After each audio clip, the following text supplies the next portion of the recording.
Hello বন্ধুরা, সবাই কেমন আছেন?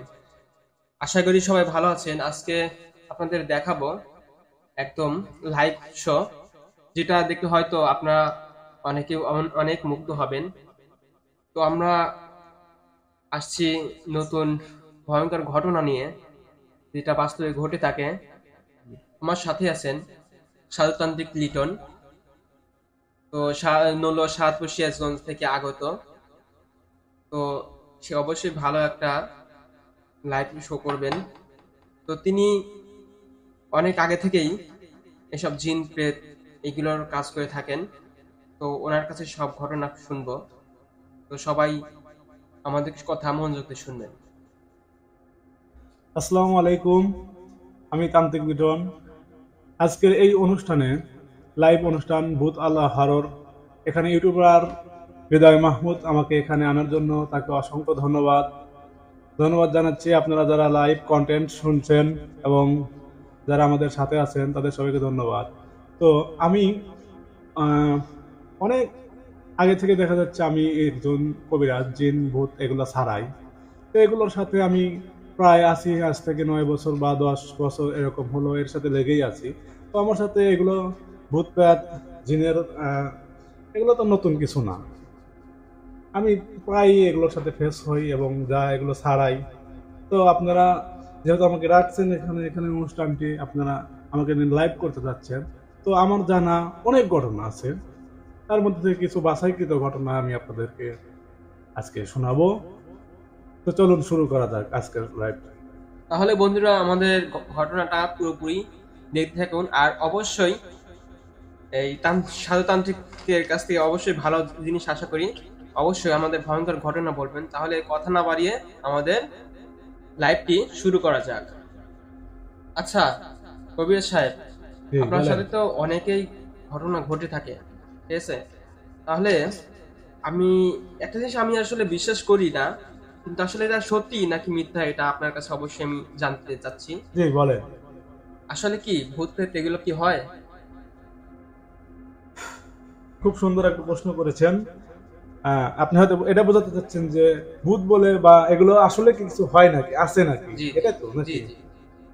তো অনেকেই জানে থাকবেন যে কোরআন শরীফের সূরাতুল জিন নামে একটা সূরা আছে, যেখানে বলা হয়েছে জিন জাতির উপস্থিতি, জিন জাতিরা আছে, সেটা সূরা জিনেই বলা আছে। এটা যদি আপনারা সাধারণত যদি কেউ না মানে, বিশ্বাস না করলে তার ঈমান থাকবে না। অতএব বিশ্বাস করতে হবে। জি। আর দ্বিতীয়ত কথা হলো কি, যে ভূত বলে কিছু আছে কিনা, এই কথাটি কেন? হ্যাঁ আসলে হ্যাঁ। তো ভূত বলতে কোনো কিছু নাই, এটা বই পুস্তকে আপনারা কোথাও পাবেন না। এটা শুধু মানুষের ভাষায়। তো আমরা যারা গ্রামে বাস করি, জি জি। গ্রামে বাস করি, তারা অতটা হয়তো শিক্ষিত না, হুম কম শিক্ষিত বা পড়াশোনা যারা করে না বা গ্রামে যারা বাস করে, হুম। আমরা সাধারণত মানুষগুলো যারা আছি তারা সবাই ভূত বলি কেন, তাদেরকে ভূত বলি জি জি। সেটাকে বুঝতে হবে। হ্যাঁ অবশ্যই। তো এই আমরা গ্রামের যারা বাসি, গ্রামে যারা বসবাস করি, তারা জিন পরি দেও দুষ্ট ভূত প্রেত পিছট বা অন্যান্য আরো যে জীবজন্তু আছে যাই থাকুক না কেন, তাদের মুখের একটা ভাষা যে ভূত। জি। আমরা এটা ভূত বলে থাকি। হ্যাঁ হ্যাঁ। আমরা আমরা যদি তো জিন, ছোটবেলায় থেকেই এগুলো শুনে হ্যাঁ আসছি যে আসলে ভূত এগুলো হয়। হ্যাঁ, তো আমরা যদি জিন ছাড়াই আমরা আমি কবিরাজ বা একজন এমনি সাধারণ নরমাল মানুষ, তো ওনাদের মূল যে ওই বাড়িতে একটা ভূত ছাড়া আসলো, হ্যাঁ। ওই বাড়িতে একটা ভূত ছাড়া এলো, কেউ হুম। অমুক ভূত দেখেছে। জি। আসলে কি না, জিন দেখেছে। হ্যাঁ। এই জিনকে গ্রামের ভাষায় সংক্ষেপে একটা মুখের বল যে ভূত, ও আচ্ছা আচ্ছা। তাছাড়া কিছু না। এই আপনি যেটা বলতেছেন ওই জিনই ঠিক আছে, জিনের এক একটা রোগ এক একটা ধারণ আছে, তারা এক এক প্রকারের হয়। হুম। তো এটা সাধারণ মানুষ তত বুঝবে না। হ্যাঁ সাধারণ মানুষের ওই জিন কি পরি কি এত তো বোঝে না। হ্যাঁ ডাইরেক্ট সরাসরি তারা বলে ভূত, ভূতে হ্যাঁ ধরছে, হ্যাঁ আমাকে ভূতে ধরছে, জিনে ধরছে, পরি ধরছে, দেহ ধরছে, ঈশ্বর ধরছে, এরকম কিন্তু বলে না। গ্রামের লোক সবাই বলে ভূতে ধরছে। হ্যাঁ। তো আসলে এটা আমাদের একটা আঞ্চলিক ভাষা, বুঝলাম। বুঝতে পারছেন? জি জি। তো তাহলে আপনার সাথে তো অনেক ঘটনাই ঘটে থাকে। আপনার জানা ভয়ঙ্কর ঘটনা আমাদেরকে শোনান তাহলে। আচ্ছা তান্ত্রিক লিটন, এই যে আমরা বলি যে জিন আর পরি, এটা আসলে কি? এটা আসলে ছেলে নাকি মেয়ে? আপনি তো আসলে খুব সুন্দর সুন্দর প্রশ্ন করছেন। যা যে প্রশ্ন করেছেন খুব খুব খুব মানে খুব সুন্দর একটা প্রশ্ন করেছেন। এই প্রশ্ন হয়তো অনেকে করতেই পারবে না, মানে কারো হয়তো মাথায় ঢুকবে না। আপনি যে প্রশ্ন করছেন, প্রশ্ন করার জন্য আপনাকে অনেক অনেক ধন্যবাদ। আসলে অনেকে ভেবে থাকে যে জিন কি এবং পরি কি, তাই না? জি, এটা জি। অনেকে ভাবে জি। যে হয়তো জিন হলো পুরুষ আর আর পরি হয়তো পরে ছেলে হবে। পরে হয়তো মেয়ে হবে, হ্যাঁ, এরকম হ্যাঁ। হয়তো ভাবে, এরকম প্রশ্ন আমার তাই মনের না? মধ্যে জাগছে আরকি। হ্যাঁ। তো আসলে প্রথম যেটা ভাবছেন যে জিন হয়তো পুরুষ আর পরি হয়তো মেয়ে, এখানে একটু ভুল ধারণা আছে। যেমন? সেটা হচ্ছে জিন অর্থ একটা জাতি, হ্যাঁ। যেরকম ইনসান হুম। অর্থাৎ মানুষ। হ্যাঁ। মানুষ বলতে একজন মেয়ে মানুষও কিন্তু মানুষ, একজন পুরুষ মানুষও কিন্তু মানুষ, হ্যাঁ, হ্যাঁ। তাই না? জি, জি। তাহলে ইনসান কিন্তু মানুষ, তাই না? আদম জি, জাতি আমরা। জি, জি। তো এখানে যেরকম একটা মেয়ে মানুষও, একটা মহিলাও মানুষ, একজন পুরুষও মানুষ, একটা শিশুও মানুষ, একটা বুড়োও মানুষ। হ্যাঁ, হ্যাঁ। তো জিনেদের মধ্যে জিন হচ্ছে একটা জাত, ঠিক হ্যাঁ। এরকম ভাবে আমি যা বুঝতে পারতেছি তো। যেমন হচ্ছে আমরা যেমন মানুষ মানুষ, জাতি, হ্যাঁ আর ঠিক হচ্ছে জিন জাতি। তদ্রূপই ওটা একটা জিন অর্থ ওই একটা জাতিকে বোঝানো হয়, হ্যাঁ, জিন জাতি। তো জিনেদের মধ্যে যারা পুরুষ, হ্যাঁ। যারা পুরুষ তাদেরকে বলা হয় দেও। ও আচ্ছা। আর যারা জিনেদের মধ্যে নারী বা মহিলা, হ্যাঁ। তাদেরকে বলা হয় পরী। ও আপনি জিন বলতে যে পুরুষ আর পরী বলতে যে মহিলা মেয়ে, এটা কিন্তু না। জিন অর্থ জিন একটা জাতি, যেমন ইনসান আর জিন, এই দুটো জাতি না। জি, জি। দুটো জাতির মধ্যে ইনসান মানে তো বুঝতেই পারছেন, আমি হ্যাঁ। আগে বলছি এটা মানুষ জাতি, হ্যাঁ, হ্যাঁ। মানব। ঠিক তদ্রূপ জিন হলো একটা জাতি। জিনেদের মধ্যে জিন আপনার পরিও জিন, তারপরে দেও জিন, অর্থাৎ জিন জাতি। জিন জাতি আগে প্রথম স্টেপটা নেন যে জিন জাতি, তাহলে একটা জাতির অবশ্যই নারী পুরুষ উভয় থাকবে। অবশ্যই, অবশ্যই। তাহলে যে পুরুষটা সেটাকে বলা হয় দেও, আর যেটা নারী সেটাকে বলা হয় পরি। ও আশা আচ্ছা, করি এটা তো বুঝতে আমার পারছেন। অবশ্যই অজানা ছিল, সেজন্য আপনাকে এই প্রশ্নটা বলছি। আশা করি এখন আমার অনেকটাই ক্লিয়ার হয়ে গেছে, কারণ এটা তো আমার সবই অজানা ছিল। তো আপনার কথা শুনে আমার অনেক ভালো লাগলো কথাটা যে থাকার কথা, হয়তো আমার সত্যিটা জানা হলো আর কি। হয়তো অনেকে এই বিষয়ে জানে না, বা অনেকে হ্যাঁ, হ্যাঁ, আমি প্রশ্ন করা যেরকম হয়নি, তাই অনেকে হয়তো বলেও নি আপনাকে। হ্যাঁ, আমি যে এরকম প্রশ্ন আপনাকে জিজ্ঞেস করছিলাম, হয়তো সবার ধারণা আমার এরকম প্রশ্ন হবে, হয়তো এরকম ধারণা সবার মনেই জাগছে হয়তো। হ্যাঁ, হতে পারে। তবে আপনি খুব সুন্দর সুন্দর প্রশ্ন করতেছেন, যে প্রশ্নগুলো করছেন আপনি এই বিষয়ে অনেকেই কিন্তু এ ধরনের মাথায় আসবে না যে প্রশ্নগুলো আপনি করছেন। হ্যাঁ, খুব হ্যাঁ, ভালো আমার লাগতেছে আপনার বিষয়ে কথা বলতে গেলে, আমার কিন্তু অনেক ভিতর থেকে কথা বলতে হচ্ছে। হ্যাঁ, মানে হচ্ছে আমার যেগুলো আমার অজানা আছে, যেগুলো আমার সন্দেহ, এই যে জিন জাতি আবার যে পড়ি, এগুলো কি, এটা আমার মাথার মধ্যে সবসময় ঘুরপাক খায়। সেজন্য আপনাকে আমি আমার ইউটিউব চ্যানেলে ডেকেছি, কারণ আমার এই প্রশ্নগুলোর উত্তরটা আমার বের করা লাগবে। মানে হচ্ছে আপনি অবশ্যই জানেন, সেটা আমাকে অবশ্যই বলবেন আশা করি। জি জি সেজন্য হচ্ছে আমি এইসব প্রশ্নটা করেছি আপনাকে। জি, সমস্যা নয়। আপনি যা জানতে চান, আমি যতটুকু জানি ইনশাল্লাহ আপনার উত্তর দিয়ে দেবো। তো কবিরাজ সাহেব, আপনার সাথে তো অনেক ভয়ঙ্কর ঘটনাই ঘটে থাকে। তো তাহলে আমার ইউটিউব চ্যানেলের এবং আমি নিজেও আপনার সব ভয়ঙ্কর কাহিনী শোনার জন্য বসে আছি। অবশ্যই আপনি আপনার জানা ভয়ঙ্কর ঘটনা আমাদেরকে শেয়ার করবেন। জি, তো যেহেতু আমি একজন পেশাদার কবিরাজ, আমাদের সাথে অনেক ঘটনাই তো হয়। তো ভয়ঙ্কর কিনা জানি না, তবে ইনশাল্লাহ চেষ্টা করবো যেটা আমাদের সাথে ঘটে যাওয়া বাস্তব ঘটনা। আপনারা জি, হয়তো জি। শুনেছেন ইউটিউব বা অন্যান্য কিছু বিষয়ে, আপনাদের মতো হয়তো অনেকেই আছে যারা এগুলো হ্যাঁ, ভিডিও করে। তো অনেক তো শোনা গল্প বলে, জি, জি। আর আমরা যেটা বলবো সেটা বাস্তব, কোনো হ্যাঁ, গল্প নয়, সত্য ঘটনা। হ্যাঁ, হ্যাঁ। তো আজ থেকে 4-5 দিন আগে আপনার আমাদের পাশের গ্রামে, গ্রামটা উল্লেখ করব, জি, জি, বলেন। বাড়াবিল গ্রামে থেকে একটা আমার কাছে ফোন আসছিল প্রথমে। তো যে আমি কিন্তু আগে বলে দিচ্ছি, আমি কিন্তু পেশাদার কবিরাজ, আপনি তো জানেন। জি, জি। তো ফোন আসছে যে একটা মেয়ের সাথে জিনের সমস্যা আছে, জিনের আসর হয়েছে। তো সারাদিন একটু ঝামেলা টামেলা করে গায়ে উঠে সমস্যা করছে, করার পরে আসরের পর আচ্ছা থেকে। কবির সাহেব, যে জিনটা যে ধরছে, ওটা যাকে ধরছে ও মেয়ে নাকি ছেলে? ওটা মেয়ে। মেয়ের আমি জি। নামটা বলছি না, নামটা গোপন রাখছি, এটা বুঝেন আচ্ছা তো। আচ্ছা, সমস্যা নাই। তো ওই আমাকে ফোন দেওয়া হয়েছে প্রথমত যে জিনের সমস্যা করছে, মেয়ের জবান বন্ধ হয়ে গেছে, মানে সে মানে আর কথা একদম, বলতে পারছে না। জি একদম কথা বলতেই পারতেছে না। না, একদম কোমায়, তাহলে তো অনেক কোমায় ভয়ানক চলে গেলে অবস্থা। যেরকম হয় ঠিক সেরকম। হ্যাঁ। শুধু চোখের ইশারা বলতেছে, যদি কেউ কিছু বলতেছে এটা খাবে না কি, তো বলতেছে চোখ দিয়ে বলছে খাবে না, খাবেই না, সে খাচ্ছেই না, এরকম খাওয়াতেই পারছে না। আপনার কথা শুনেই তো আমার গায়ের লোম দাঁড়িয়ে যাচ্ছে। আসলে গায়ের লোম দাঁড়ানোর মতোই কথা। তো আমাকে ফোন দিল, তো আমি ভাবলাম যে রুগী তো না দেখে তো বলা যায় না কিছু, আগে হ্যাঁ, দেখতে হবে তারপরে না অবশ্যই। বলছি। তা আমি বললাম যে ঠিক আছে আপনারা আসেন, আমি একটু পানি পরে দিচ্ছি। তখন আমি বলি রাত বাজে প্রায় 8:30। হ্যাঁ। তখন ওনারা আমার কাছে আসার একটা মানে প্রস্তুতি নিচ্ছে, তো বলতেছে ঠিক আছে আমরা আসছি। মানে অন্য অনেক কবিরাজ দেখা যাচ্ছে, সেটা নাম বলি না, তো কাজ হয় নাই, তো আমাকে বললো, আমি আসতে বলছি। তো আসার পর আহ রাত 8:30টার দিক ওনারা বলতেছে তাহলে পানিটার পরে আমাকে অনেক যাওয়ার জন্য কারবার করলো। হ্যাঁ, হ্যাঁ। তা আমি তো একা গেলে বোঝান কিনা, আপনারা এই বিষয়ে জানেন কিনা, কবিরাজ চিকিৎসা করে আসার পর রাত্রে যদি হয়, কবিরাজের একটু বিপদ হওয়ার সম্ভাবনা থাকে। হ্যাঁ, সেটা আমি শুনেছিলাম। কিন্তু আসলে আবারও শুনলাম আপনার সাথেই, মানে আপনার কাছে থেকেই শুনলাম এই ঘটনাটা, যে আসলে কবির যদি রাতে, অনেক রাতে যদি কাউকে যদি এরকম ভূত প্রেতের থেকে ছাড়ায়, হ্যাঁ, তার উপরে আবারও আসর পড়তে পারে। হুম। সেটা আবারও আপনার কাছ থেকে প্রমাণিত হলো। হুম।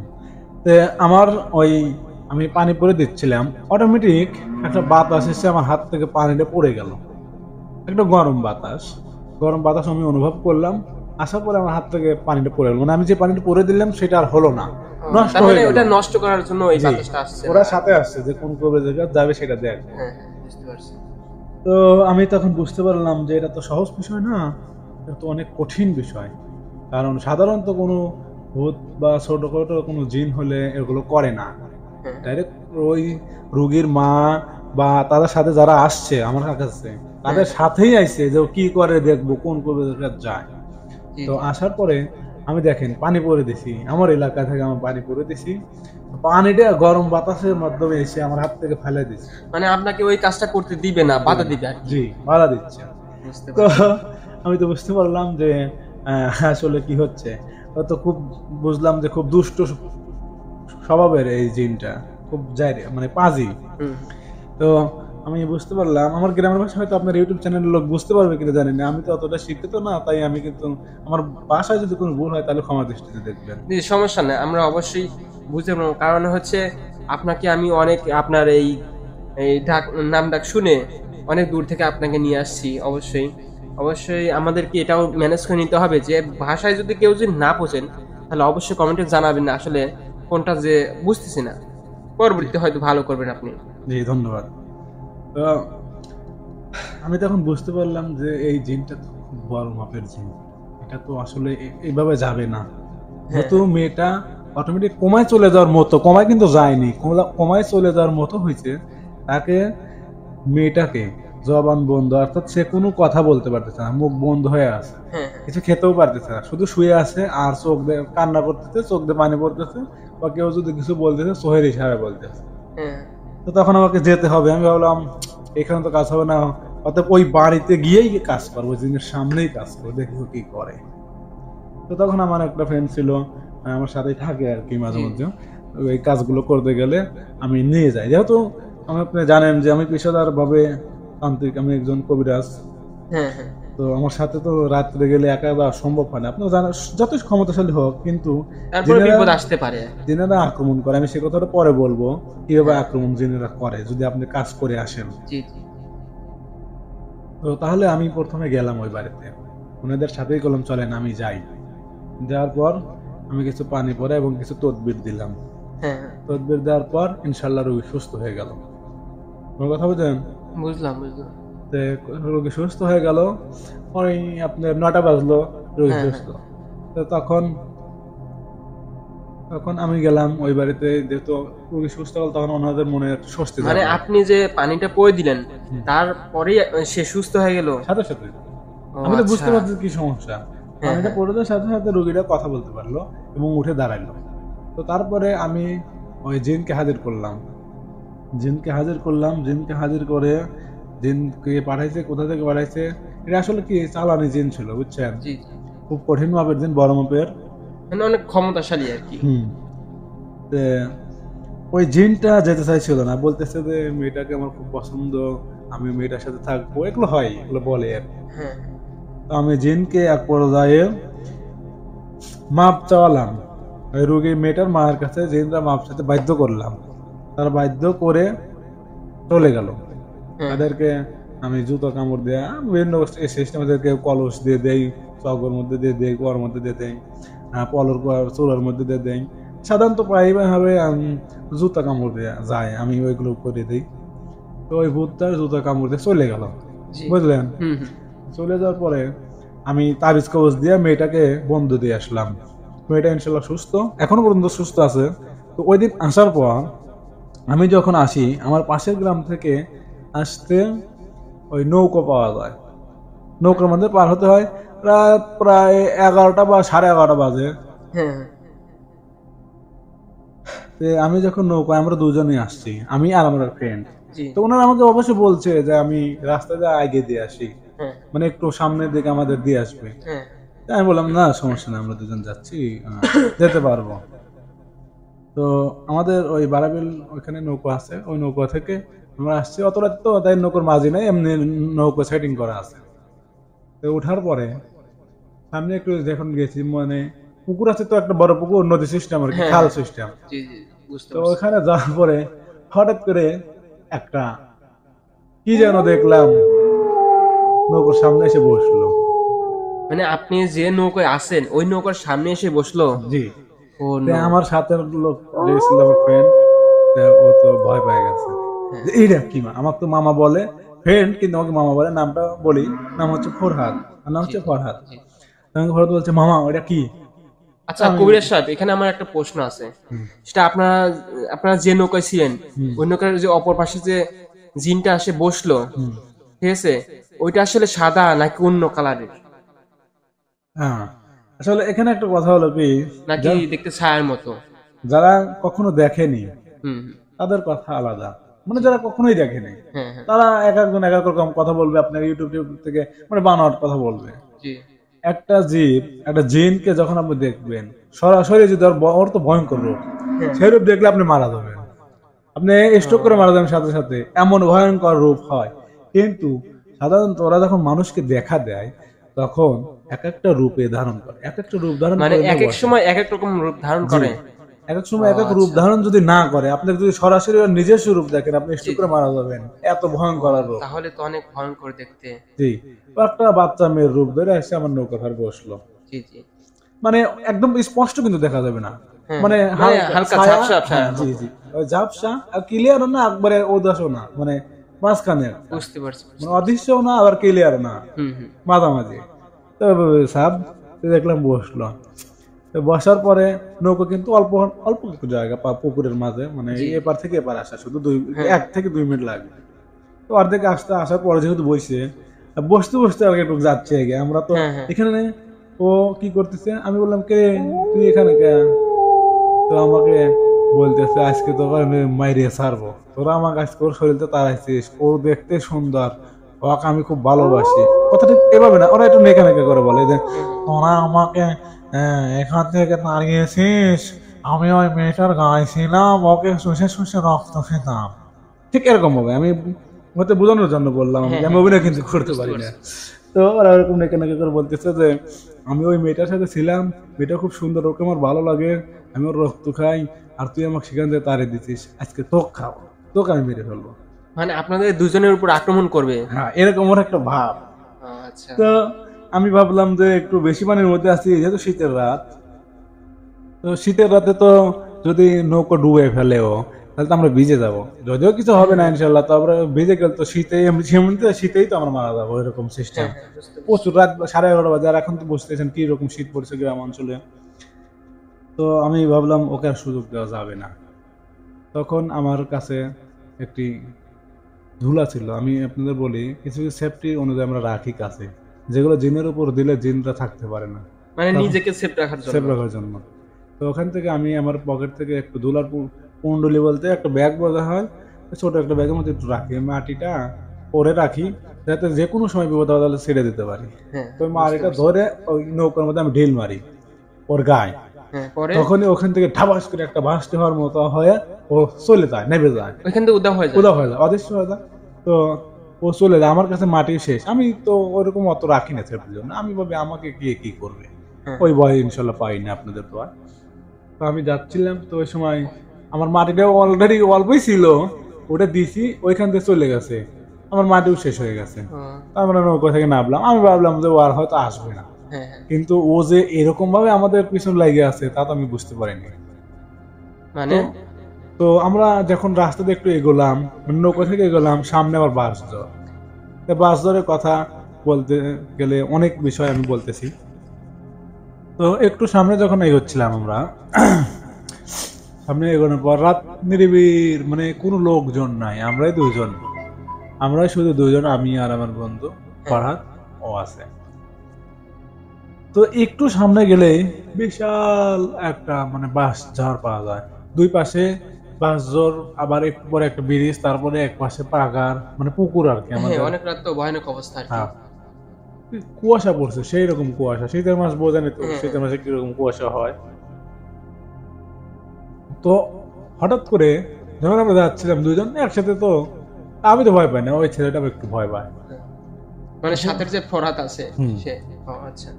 তো হঠাৎ করে একটা ঘোড়ার পায়ের শব্দ শুনতে পেলাম, হ্যাঁ, যেন যেন ঘোড়াটা আমাদের দিকে দৌড়ে আসছে এরকম। হ্যাঁ। কিন্তু আসলে ওই ঘোড়াটাকে আপনারা কি দেখছিলেন?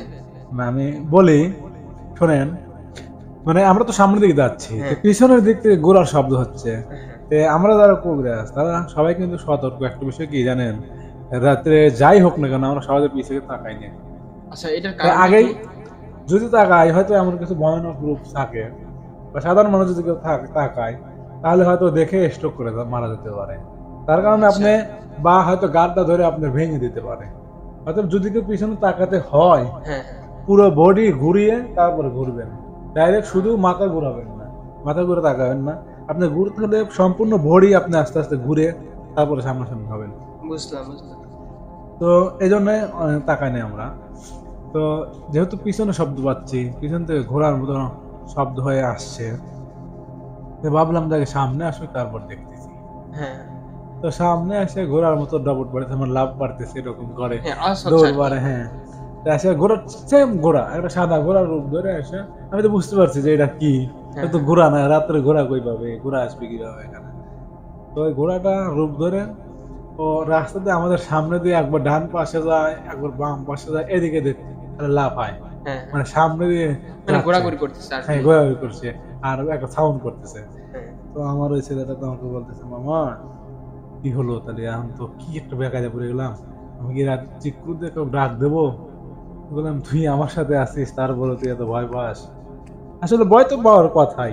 হ্যাঁ, এই এত রাত্রে রাস্তায় নদীতে একটা ঘটনা হলো নৌকার উপরে, আবার এখন ঘোড়া এসে আমাদের ঘিরে রাখতেছে, একবার ডান পাশে যায় একবার বাম পাশে যায়, মানে বুঝছেন একটা এত বড় একটা জন্তু ঘোড়া যদি যদি জীব হয় তাহলে কিরকম ভয়ানক অবস্থা, হ্যাঁ। ঘেমে ওঠার কথা কিন্তু। সেজন্য হচ্ছে ফরহাদ ভয় পাচ্ছে ওই জন্য। একটু ভয় পাচ্ছে।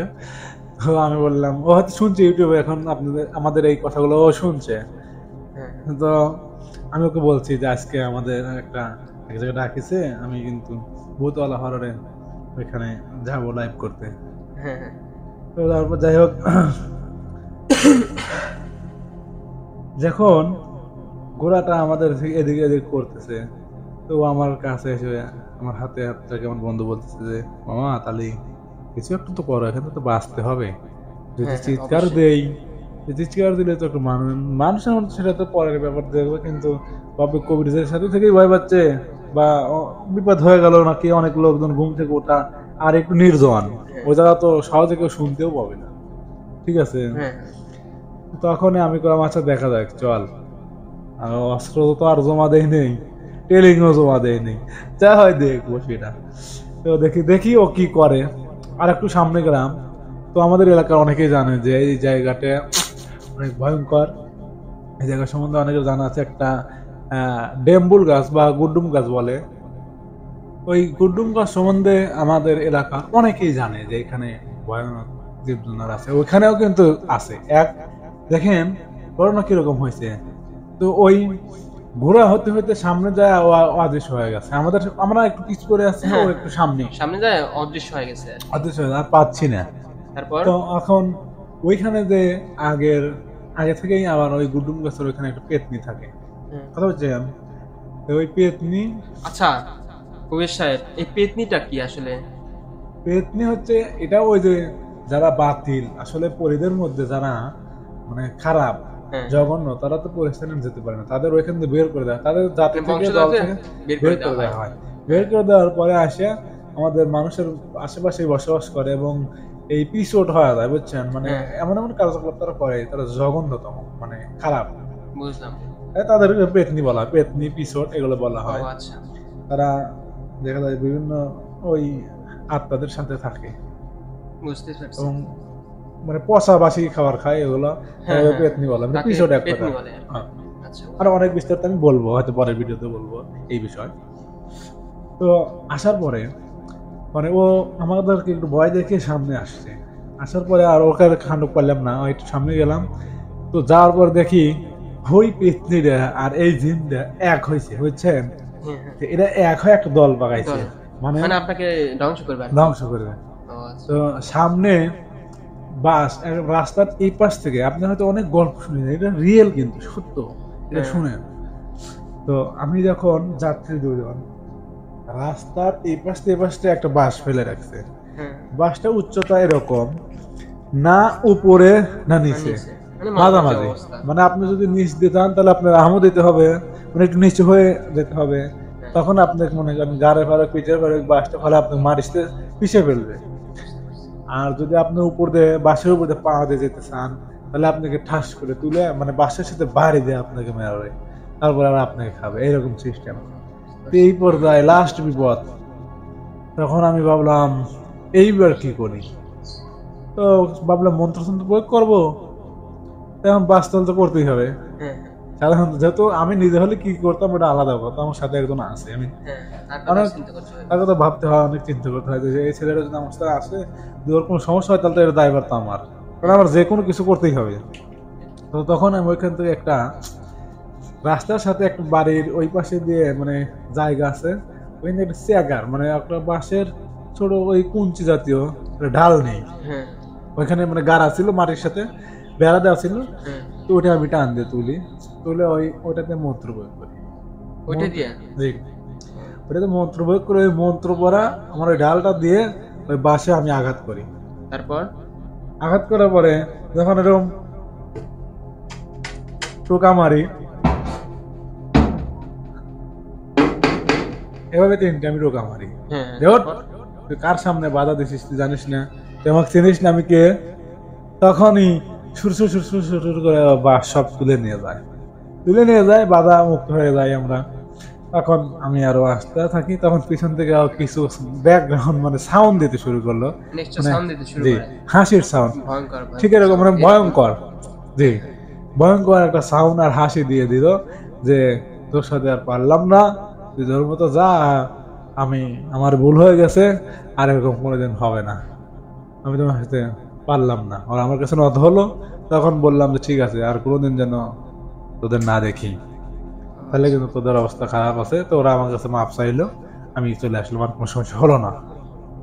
আচ্ছা কবির সাহেব, এই যে আমি ছোটবেলাতে একটা জিনিস শুনেছি যে যারা এই সব কাজগুলো যে করে, হ্যাঁ, তাদের নাকি বাসায় সমস্যা হয়। আপনার কি আপনি যে এই ভূতগুলো যে ছাড়া আসেন, ঠিক আছে, এইগুলো কাজ করার পরে কি আপনার বাসায় কোনো সমস্যা হয়? জি, এটা তো আসলে হবেই। এটা অনেক, আমি মনে করেন এই কাজগুলো করার পরে রাত্রে যখন আমি বাসায় থেকে অনেক হয়েছে আর কি, আমি তার মধ্যে কয়েকটা বলতেছি। আমি একদিন এই ভয়ানক জনের জিপ ছাড়া আসলাম, জিন ছাড়ালাম, ছাড়ানোর পর আমি বাড়িতে একদিন নাকি আমি ছিলাম না, মানে আমি চায়ের দোকানে আড্ডা উড্ডা দিয়ে চা চু খাওয়ার প্রায় 10টা দিকে হলে বাড়িতে আসি। মানে ওই সময় ফাঁক পাইছে, ওই সময় শুরু? হ্যাঁ, হ্যাঁ তারপর? শুরু পাওয়ার পরে যেহেতু আমি বাড়িতে নাই, ওরা নাকি আসে আমার ঘরে জাংলা মানে লাথি দিয়ে খুলে ফেলছে, এরকম মানে স্পিড ঠাস করে খুলে ফেলছে। আচ্ছা অনেক তো তখন আমার ওই ঘরে আমার বোন ছিল, বড় বোন ছিল, আমার স্ত্রী ছিল, ওনারা একটু ভয় পাইছে যে কি হবে, এরকম কি হলো, ঠিক আছে। যখন কাছে আর তারা একটু ভয় পায়, হ্যাঁ, তারা হ্যাঁ, সাহস করে রাখে, হ্যাঁ, যেহেতু কবিরাজের বন্ধু, কবিরাজের বউ, তাদের তো একটু সাহস থাকা দরকারই। অবশ্যই, অবশ্যই। তো ওরা অনেক হুমকি ধামকি দিচ্ছে, "এই আসলে পরে কিন্তু তোমার খবর আছে, হ্যাঁ, তোরা কিন্তু ধরে মারবে", এরকম করছে। হ্যাঁ, ওরা নাকি দেখছে, যেহেতু ওরা জানে আমি নাই, হ্যাঁ, হ্যাঁ, তো ওরা আবার ইটের টুকরো আছে না, মাটি, হ্যাঁ, হ্যাঁ। মাটি দিয়ে আবার চালের উপর ঢিলাইছে। মানে আপনার? হ্যাঁ, আমার ঘরে। হ্যাঁ, হ্যাঁ। তো তখন আমাকে ফোন দেওয়া হলো, তো আমি আসলাম, তো সব ক্লিয়ার হয়ে গেল, দেখলাম মাটির একটু গুঁড়া মুড়া আছে, লেগে আছে। তো কোনো সমস্যা নাই। তো এরপরে আর কোনো কিছু হলো না, ওরা বেগে গেছে। তারপরে একদিন আবার আমি আছি, শুয়েই আছি। হ্যাঁ, তো হঠাৎ করে আমার ঘরটা তো রাস্তার সাথে, মানে রোড সাথে আমার ঘরটা লাগানো, টিনের ঘর। তো আমি শুয়ে আছি, আমার স্ত্রী এবং আমি, আমার মেয়ে আছে, আমরা সবাই চেতন। পিছনে এমন মনে হলো যে মনে হয় আমার এক বট গাছ ভেঙে চুরে আমার ঘরের উপর পড়তেছে, এরকম সাউন্ড হয়ে আমার ঘরের পিছনে পড়লো। তো আচ্ছা। পড়ার পরে আমি তো, আমার বউ তো দেশে পেয়ে গেছে যে কি ব্যাপার, এরকম কি হলো, এরকম হচ্ছে কেন। আমি বললাম সমস্যা নাই, তুমি ঘুমাও, আমি দেখতেছি। তো আমি একটু পানি পয়ে ছিটিয়ে দিলাম, ঘরে বেরিয়ে এসে বাড়ির ভিতর থেকে ছিটিয়ে দিলাম, তো তখন ওরা চিৎকার শুরু করে দিছে। হ্যাঁ, এই অনেকক্ষণ কাঁদা শুরু করলো, মানে ও যেতে পারতেছে না, আমি ওরা মানে আটকায় নিয়ে, বিপদে পড়ে গেছে আর কি। হ্যাঁ, পানি মেরে দিছি, তখন ও জ্বালা পোড়া শুরু হয়ে গেছে গা। এখন শিশু বাচ্চার মতো কাঁদতেছে, আমার ছেড়ে দে, আমার ছেড়ে দে, আমরা চলে যাব, আর এগুলো কখনো করব না। হ্যাঁ, তো তখন আবার আর একটু পানি পুরে দিলাম, তো ওরা চলে গেল। এরকম অনেক ঘটনা হয় আমাদের সাথে, তারপরেও মানুষের উপকার হয়, এই জন্য কাজ করে থাকি। ও আচ্ছা। নিজের জীবনেরও একটু রিস্ক আছে, তারপরেও কাজ করে যে যদি আমার দ্বারা মানুষের উপকার হয়, হ্যাঁ, মানুষের যদি উপকার করতে পারে, সেই জন্য আসলে এই কাজগুলো করা। তাই ভয় ভীতিকে উপেক্ষা করেই কাজ করি সর্বদা। ও আচ্ছা। ইনশাল্লাহ যতদিন বেঁচে আছি করব। আপনারা দোয়া করবেন সবাই আমার জন্য, আমি যেন মানুষের উপকার করতে পারি। ইনশাআল্লাহ। তো এই ছিল আমার বাস্তব জীবনের সত্যি ঘটনা। এরকম আরো আমার অরিজিনাল আমার সাথে ঘটে যাওয়া ঘটনা জানতে বা শুনতে আপনারা চোখ রাখুন ভূত আলা হরর ইউটিউব চ্যানেলে। হৃদয় মাহমুদ যে চ্যানেলটি ক্রিয়েট করেছে, ওনার চ্যানেলটি যোগাযোগ করবেন, দেখতে থাকবেন, অবশ্যই আরো ভয়ানক ঘটনা পাবেন। এবং আপনার হৃদয় মাহমুদ সহ যত লিসেনার্স আছেন, আপনারা চ্যানেলটি দেখে থাকেন, আমাদের এই লাইভ শোটি দেখছেন, তাদেরকে উদ্দেশ্যে বলে যাচ্ছি, যদি কোনো জিন ভূত এগুলোর সমস্যা আপনারা পড়েন, বা আপনার আত্মীয় বা আপনারা কেউ যদি এগুলো পড়েন, তাহলে সেটাকে সমাধান করতে আপনারা আমাদের সাথে যোগাযোগ করতে পারেন। আমার ফেসবুক আইডি তান্ত্রিক লিটন, মেসেঞ্জার, ইমো তান্ত্রিক লিটন নামে খোলা আছে। আমার মোবাইল নাম্বার 01333334375। আমি আবার বলছি 01322334375। ধন্যবাদ। ধন্যবাদ সবাইকে। আসসালামু আলাইকুম আ রহমতুল্লাহি আবরকাতুহ। তো দর্শক, তো আপনারা তো অনেক ভয়ানক ঘটনা শুনলেন।